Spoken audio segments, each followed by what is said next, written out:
Kindly subscribe the channel and hit the bell icon to get regular updates. Thank you. Hello everyone, welcome to online classes Shivam Convent Shuklaganj. Myself Niharika Singh. Today I am going to teach you Hindi reader of class 3rd lesson 3rd. गुब्बारे पर चीता। इस कहानी में एक बलदेव नाम का छात्र है जो कि अपने शिक्षक की बात न मानने के कारण उसे अनेक मुसीबतों का सामना करना पड़ा। चलिए हम आगे स्टोरी पढ़ते हैं। स्कूल के पास एक मैदान में सर्कस पार्टी आई हुई थी। सारे शहर की दीवारों पर उसके विज्ञापन चिपका दिए गए थे। विज्ञापन में तरह तरह के जंगली जानवर अजीब मतलब अनोखा काम करते दिखाए गए थे। सभी लड़के तमाशा का मतलब सर्कस या फिर खेल देखने के लिए ललचा रहे थे। पहला तमाशा रात को शुरू होने वाला था, मगर हेडमास्टर साहब ने लड़कों को वहां जाने की मनाही मतलब इनकार कर दिया था। बलदेव ने बड़ी मुश्किल से कुछ पैसे जमा किए हुए थे। सोच रहा था कि कब छुट्टी हो और कब भागूं। छुट्टी होते ही वह बाहर मैदान में निकल आया और लड़कों से बोला, मैं तो जाऊंगा, ज़रूर जाऊंगा, चाहे कोई छुट्टी दे या ना दे। बलदेव ने जिद कर लिया था कि वह सर्कस के मैदान में अवश्य जाएगा, चाहे उसे छुट्टी मिले या ना मिले। मगर और लड़के इतने साहसी नहीं थे, कोई उसके साथ जाने को राजी न हुआ। बलदेव अब अकेला पड़ गया, मगर वह जिद्दी मतलब अपने जो काम उसने ठान लिया है उसको वो करना है। दिल में जो बात बैठ जाती है उसको पूरा करके छोड़ता। बलदेव ने ठान लिया था वह सर्कस देखने जाएगा, वह चाहे जैसे जाए। शनिवार को और लड़के तो मास्टर जी के साथ गेंद खेलने चले गए, मगर बलदेव चुपके से खिसक कर सर्कस देखने की ओर चला गया। बलदेव बिना बताए किसी को वहाँ पे सर्कस देखने चला गया। वहाँ पहुँचते ही उसने जानवरों को देखने के लिए एक आने का टिकट खरीदा और जानवरों को देखने लगा।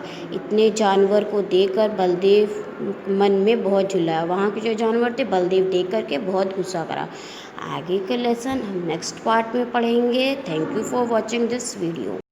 Hello everyone, welcome to online classes Shivam Convent Shuklaganj.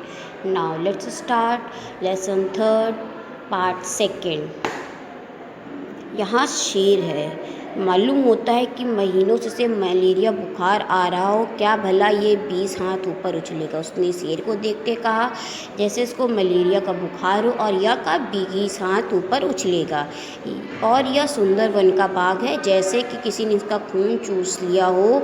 वाह रे भालू, भालू तो काना है पर चीता कुछ जानदार है और 3 टांग का कुत्ता भी है। वह यह सोचकर जोर से हंसा, इसकी एक टांग किसने काट ली। तुम काटे कुत्ते को देखते पर पैर कट्टा कुत्ता आज ही देखा है, और यह कैसे दौड़ेगा।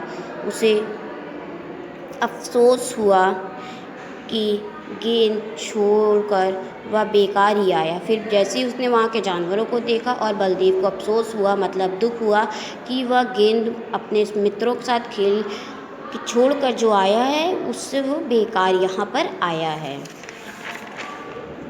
इतने में एक बड़ा गुब्बारा दिखाई दिया। उसके पास एक आदमी खड़ा चिल्ला रहा था, चलो आओ चलो चलें 4 आने में आसमान की सैर करें, मतलब 4 पैसे में चलो आसमान की सैर करें। इतने में एक और तमाशा हुआ।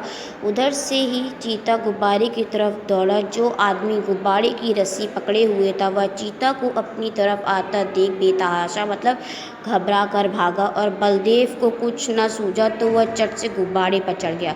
जो आदमी था उसने रस्सी छोड़कर वह भागा और बलदेव को कुछ न समझ में आया तो गुब्बारे पर चढ़ गया। गुब्बारे की रस्सी छोड़कर वह आदमी पहले ही भाग गया था।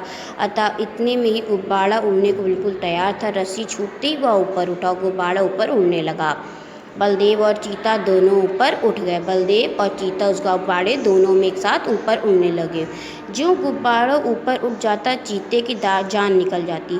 जैसे ही गुब्बारा ऊपर उठता चीता उतने में ही परेशान हो। उसकी समझ में ना आता कि कौन उसे आसमान की ओर लिए जा रहा है और वो आसमान के ऊपर उड़ता है। वह चाहता तो आसानी से बलदेव को चट कर जाता, मगर उसने अपनी जान की फ़िक्र पड़ी थी, चीते को अपनी जान की फ़िक्र पड़ी थी, इसलिए उसने बलदेव को नहीं खाया। सारा चीतापन भूल गया था। आखिर वह इतना डरा हुआ था कि उसके हाथ पाँव फूल गए थे, मतलब घबरा करके उसके हाथ पैर भी काम नहीं कर रहे थे। वह फिसल कर उल्टा नीचे गिरा और वो चीता जो है डर के मारे ज़मीन पर गिर गया। ज़मीन पर गिरते ही उसकी हड्डी पसली चूर हो गई, मतलब हाथ पैर टूट गया। एकाएक उसे एक बात याद आई कि उसने किसी किताब में पढ़ा था कि गुब्बारे का मुंह खोल देने से गैस निकल जाती है और गुब्बारा नीचे उतर। बलदेव ने किसी किताब में पढ़ा हुआ था कि गुब्बारे की गैस निकाल देने से गुब्बारा नीचे गिर जाएगा और गुब्बारा नीचे उतर जाता, मगर उसे यह मालूम नहीं था कि गुब्बारे का मुंह धीरे धीरे खोलना चाहिए। उसे एकदम से उसका मुंह खोल दिया और गुब्बारा बड़ी ज़ोर से गिरने लगा। वह ज़मीन पर थोड़ी ही ऊंचाई पर रह गया था। उसने नीचे एक तरफ दरिया मतलब नदी बह रहा था। फिर वह रस्सी छोड़कर दरिया में कूद पड़ा और तैरकर निकल आया।